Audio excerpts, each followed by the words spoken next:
अपशी आचार्य जी के सेवक पद्मनाभ दास के नाती पार्वती को बेटा रघुनाथ दास, जिनकी वार्ता को भाव कहते हैं। पार्वती लीला में रूप विलासिन राजसी भक्त और रघुनाथ दास को नाम गुणाभिरान्या। इनमें गुण बहुत, जो कोई और सो एक दिन में कोई काम होई सो एक घड़ी में यह करें। सो ए तामसी हैं, सो दो सुचरिता की सखी बराबरी की हैं। पुरुषोत्तम दास मेहरा की दो आज्ञाकारिणी हैं।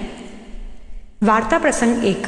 सो रघुनाथ दास काशी गए, तहाँ बहुत शास्त्र पढ़ी के श्री गोकुल आए। श्री गुसाई जी के दर्शन किए, दंडवत करी।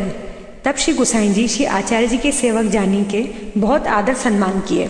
आप कथा सुबोधिनी जी की कहते, तब रघुनाथ दास को आगे बैठाते। सो एक दिन परमानंद सोनी ने रघुनाथ दास से पूछी, जो तू तो काशी में बहुत शास्त्र पढ़े हो है, सो आज श्री गुसाई जी ने कहा कथा कही है, सो कहो। भाव प्रकाश। श्री गुसाई जी श्री आचार्य जी के सेवक पद्मनाभ दास की सखी जानी रघुनाथ दास को बहुत आदर करते और परमानंद दास को नाम लीला में चंद्र का है। चंद्रमा की उजियारीवत इनकी देह की कांति है। श्री गुसाई जी अनेक चंद्रमा रूप तिनकी अंतरंगिनी यह है। ताते रघुनाथ दास को कटाक्ष के वचन कहे। तब रघुनाथ दास ने परमानंद सोनी सो कहो, जो तुम साच पूछो तो मैं कछु समझत नहीं। श्री आचार्य जी के मार्ग की परिपाटी और मार्ग की बात नहीं जानत हो। रघुनाथ दास को मान सब मर्दन हो गयो।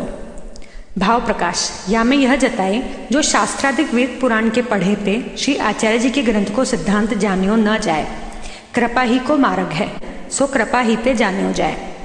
पाछे परमानंद सोनी ने श्री गुसाई जी सो कही, जो महाराज रघुनाथ दास तो कछु समझत नहीं।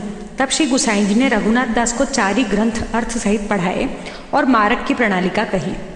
1 सिद्धांत रहस्य ग्रंथ में सगरे मार्ग को सिद्धांत बताए। 2 कृष्णाशय ग्रंथ में एक आश्रय दृढ़ करी दिए।